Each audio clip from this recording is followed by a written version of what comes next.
Hello everyone and welcome to this episode of Ignition Time. Not only are we likely to see a slowing down of the economy, but we are likely to see a recession. Why? Because the Federal Reserve will probably lift rates 8 times to reduce inflation, according to Bruce Richards, the Chief Executive Officer and co-founder of Marathon Asset Management. In fact, tighter monetary policy will eventually lead to a recession. And this is what he shared with Bloomberg during a recent interview. In fact, let's roll the tape and see what Bruce Richards, the Chief Executive Officer and co-founder of Marathon Asset Management, had to say. And I'll share my thoughts with you towards the end of this episode of Ignition Time. Let's roll the tape and hear what Richards had to say. High grades holding in very well. I mean, duration, they're lower on the year because of duration, but not because of spreads. High yield, likewise, is 310 basis points off treasuries and hasn't budged all year long, neither leveraged loans. But there's a lot of excess in the marketplace. The excess is with some of the tech companies, particularly the high-flying, high-multiple tech companies,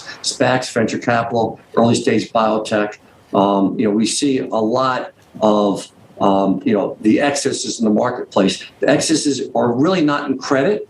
So we expect with strong earnings this year for credit to maintain its spread. It'll widen because conditions will get that much tighter as the year goes on, forcing it to widen. But on that widening, we think it's a buy because default rates will remain rather good, 1% or less. So I think, what it comes down to is just the printing. People talk about, is it the supply chain? Is there too much demand? Yes, it's both, but it really is the money that the Fed has printed. We've gone from 7 trillion in money supply, M2, to 21 trillion today. And since COVID, up 6 trillion. And the printing of money, this money for nothing policy, the great giveaway that's happened, has a price to pay. And there's a price to pay with the Fed with credibility, and there's a price to pay with, inflation. And that's what we're paying now. And since just to back up sorry, Bruce, finish your thought. No, it's unfortunate because consumers, are going to bear the brunt, from our senior citizens to working class America, is a big price to pay for food, for housing, for transportation at the pump, and it's due to these excessive policies of how we printed money. Our analyst team was recently studying, doors and windows, because there's a lot of doors and windows that go into the exterior of a home and the interior of a home. Anderson, Pella, that produce these, vinyl windows, these wooden doors, have taken prices up on average from $150 to $250. That's a 60% increase since COVID. They're making 2-3 times a year, 10% price increases. And so this is, and it's because material costs are up, shipping costs are up, labor costs are up, and it can pass through these costs. So here are some of the comments that actually jump out at me. We're going to see a deacceleration of growth due to tighter financial conditions and this higher inflationary rate that stymies the consumer's ability to spend. That's what's going to happen in the next year. In fact, Marathon expects US economic growth to be in the range of 1.5 to 2% annualized at the end of 2022, compared with the estimated rate of around 4% for the year. Now, I want to be clear, Marathon is not expecting companies to just essentially fall apart and for there to be a mass amount of joblessness. That's not what they're expecting, because they do believe that companies can actually pass on higher costs related to materials, shipping, and labor on to consumers. In fact, Marathon cited window and door manufacturers that Marathon was actually tracking closely, and he said that they have hiked their prices an average of 60% since the pandemic began. In fact, he said this: earnings will be up 8 or 10% this calendar year, and with that, companies are in good shape. He said it's not a corporate default rate event that happens now. Save that one for the recession. Let's roll the tape and see additional comments from Marathon. Let's watch. A recession does come after the Fed raises rates 4 times. You'll see a recession on average, if you look historically at all the recessions that have happened since the Great Depression. You'll see a recession begin about 2 years later. So you're talking about mid-24 if presumably they raise rates, which they will in Q2, beginning March, let's say of this year. And so beginning March, because there's 8 Fed meetings a year, they have one in January, that leaves 7 Fed meetings left for the year. Will they raise rates all 7 meetings, or raise rates 3 or 4 times, take a pause? But they have to tighten financial conditions to bring inflation down, and that's what they need to do, because right now it's, all that excess savings that we had built up from all the distributions and folks being able to save have all now been vaporized by inflation. Consumers still have savings, but the excess savings that have been built up, has declined. So you look at retail sales, which recently softened. Was it due to Omicron? Well, that's what the press would have you think, but I think it was really due to inflation. People are spending more at the pump, more in housing, more to heat their homes. They have less discretionary money now to spend on retail sales. That's why retail sales were soft at Christmas.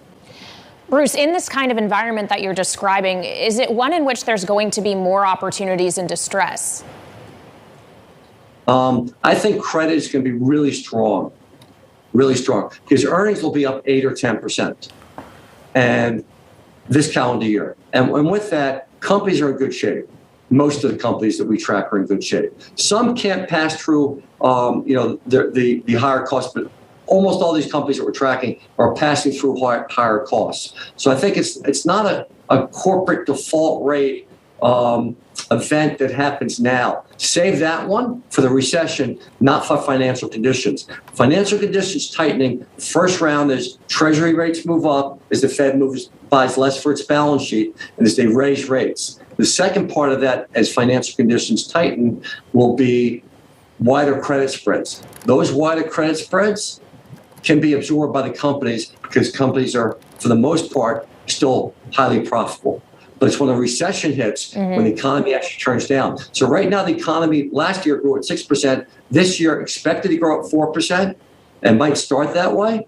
But we think ends the year growing about 1.5% to 2%. So we're going to see a deceleration of growth due to tighter financial conditions and this higher inflationary rate that stymies the consumer's ability to spend. That's what's going to happen in the next year and how it plays out. And he said there was a direct correlation between depressions and when the Fed starts to hike interest rates. In fact, he said that it's an average of 2 years between when the Fed starts to raise interest rates and the onset of a recession. And he said, I quote, "I think that every market's incredibly vulnerable from here." Let me know whether you agree or disagree with this. Let's roll the tape and hear important comments from Bruce Richards, the Chief Executive Officer and co-founder of Marathon Asset Management. Yeah, interesting. The 10-year bonds just went from negative to positive, just right around zero, but just touched positive for the first time, I think, since 19 in 3 years. So that's remarkable to see. What's also really interesting to see is their futures contracts in Europe for the ECB are starting, to tick up a little bit. And so they're already pricing in one tightening for this year, one tightening for next year. So I think inflation will impact Europe to a lesser degree because they didn't print as much money. And they didn't run up their balance sheet nearly as much as the U.S. Fed did. So that's number one. Number two, they see less wage inflation. But they'll start to see some wage inflation. And I believe they'll have to tighten once or twice just on the margin. But they didn't have the growth that we had here in the U.S. or the excess of monetary policy that we had. So their reaction then will be less. Bruce, we're talking in Europe and in the U.S. about the prospects of tighter policy. In China, the direction's going the other way. They are easing. How does that affect your world? Well, not so much. I think a lot of the supply chain will begin to move from China to logistical points that are much closer to the distribution of products and goods. And so we'll start, a lot of the companies that we're speaking to are already moving their supply chain from China to the U.S. and Latin America. That's a longer term move, but it's starting to happen. China's easing is really about the housing market. The U.S. housing market is about 3.5% of our GDP. In China, housing has been, home construction has been 18% of its GDP. So they can't see their housing market decline, and their housing markets decline rather substantially.